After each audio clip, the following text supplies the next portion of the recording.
కవిత ఈ మధ్య కాలంలో నాన్నదేవుడు చుట్టూ దయ్యాలు ఉన్నాయి, ఏం చెప్తారు సార్? అక్కగారిని అడగండి, కవిత గారిని అడగండి.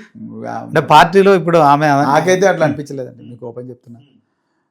కేసీఆర్ గారు అందరినీ సమానంగానే చూస్తారు, మమ్మల్ని కూడా అలాగే చూస్తారు.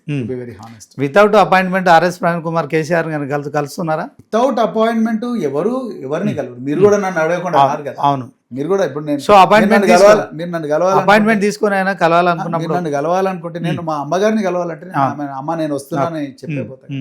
లేదు బిడ్డ నేను కొంచెం బయట ఉన్నా అని చెప్తాను. అంటే ఇప్పుడు కవిత ఇష్యూ అయితే దీంట్లో సెల్ఫ్ అంటే కొంత తొందరపడి ఆమె కామెంట్ చేసింది అనుకోవచ్చా?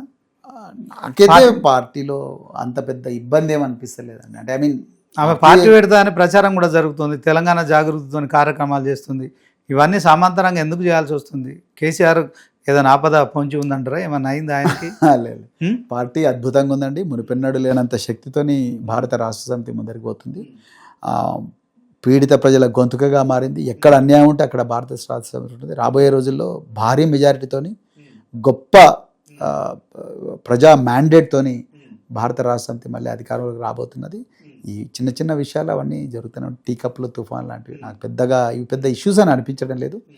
సో ఇలాంటి జరుగుతున్న చిన్న చిన్న విషయాల వల్ల ఆ పార్టీకి పెద్దగా నష్టం జరుగుతుందని కూడా నేను అనుకోవట్లేదు. పార్టీ 20 సంవత్సరాల చరిత్ర ఉన్న పార్టీ, కోట్లాది మంది విశ్వాసాన్ని చూరగొన్న పార్టీ, రేపు దేశానికే ఒక గొప్ప డైరెక్షన్ ఇవ్వబోయే పార్టీ భారత రాష్ట్ర సమితి. తెలంగాణకు మాత్రమే కాదు, అది నా హోప్, దేశానికే గొప్ప డైరెక్షన్. కవిత ఈ సందర్భంలో ఒక కామెంట్ కూడా, ప్రతిపక్ష నాయకునిగా ప్రజల్ని కలవట్లేదు, ఇంకా ప్రజలకు మీరు ఇంకా దగ్గర కావాల్సి ఉంది అని చేసిన కామెంట్ నిజంగానే అది దాంట్లో నేను ఒప్పుకోనండి.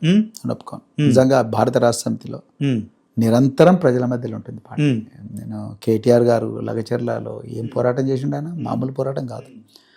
ఢిల్లీకి పోయి అక్కడ మహిళలందరినీ తీసుకొని ఢిల్లీకి పోయి, ఇక్కడ పోయి, తర్వాత గిరిజనుల తండాలకు పోయి, లేకపోతే యూనో కాళేశ్వరం ప్రాజెక్టుల దగ్గరకు పోయి, ఎక్కడ ప్రజలు ధర్నా చేస్తే అక్కడికి పోయి, ఎక్కడ పోరాటం చేయలేదు. సో అంటే ఇప్పుడు బీఆర్ఎస్ తోనే ప్రజలంతా బీఆర్ఎస్ తోనే ఉన్నారంటారా? 100%. జూబ్లీహిల్స్ ఎమ్మెల్యే మాగంటి గోపీనాథ్ గారు ఆకస్మికంగా చనిపోయారు. రేపొద్దున ఖచ్చితంగా ఆ స్థానాన్ని బీఆర్ఎస్ కైవసం చేసుకుంటుందా? దానికి మీకు ఏమైనా డౌట్ ఉన్నదా? బరాబర్ బీఆర్ఎస్ వస్తుంది, బరాబర్, దాంట్లో డౌటే లేదు. మిగతా పార్టీలు తుడిచిపెట్టుకొని పోతాయి.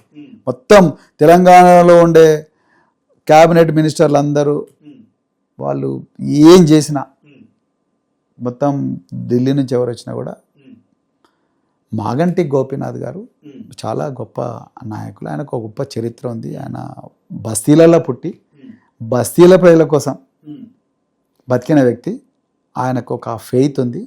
అందుకొరకు డెఫినెట్గా అదేవిధంగా కేసీఆర్ గారు ఉంటే బాగుంటుండే తెలంగాణలో. ఇవాళ శిథిలావస్థ అని అన్నాం కదా, ఆ శిథిలావస్థ నుంచి, ఈ ఉపద్రవం నుంచి రక్షించుకునే వాళ్ళు అన్న అంటే పీపుల్ ఆర్ మిస్సింగ్ కేసీఆర్. అంటే జూబ్లీహిల్స్ టికెట్ ఎవరికి ఇస్తే బాగుంటుంది? వాళ్ళ కుటుంబ సభ్యులకి వెళ్ళంటారా, పార్టీలో ఉన్న వాళ్ళకి? ఆర్ఎస్ ప్రవీణ్ కుమార్ పోటీ చేస్తారా జూబ్లీహిల్స్ నుంచి? పోటీ చేయమంటే చేస్తారా? నేను చేయనండి, పార్టీ నిర్ణయిస్తానండి. ఒకవేళ కేసీఆర్ గారు మీరు టికెట్ ఇస్తే జూబ్లీహిల్స్ నుంచి పోటీ చేస్తారా? నేను చేయనండి. చేయరా? చేయనండి. ఎందుకండి?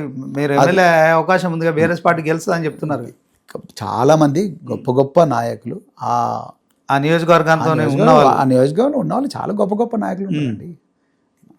పార్టీ నాకు తెలిసినంత వరకు కేసీఆర్ గారికి ఎవరికి టికెట్ ఇవ్వాలి, ఎందుకు ఇవ్వాలనే సర్వే చేసి సరైన కాదు. వారికి ప్రతిరోజు వారు ఎక్కడెక్కడ ఏం జరుగుతుంది 5 నిమిషాల్లో తెలిసిపోతుంది. సో డెఫినెట్గా దాని గురించి ఆలోచిస్తుంటారు. పార్టీ సముచితమైన నిర్ణయం డెఫినెట్గా తీసుకుంటుంది. తీసుకున్నప్పుడు తప్పకుండా నిర్ణయం తీసుకున్న తర్వాత భారీ మెజార్టీతో పార్టీ గెలవబోతుంది.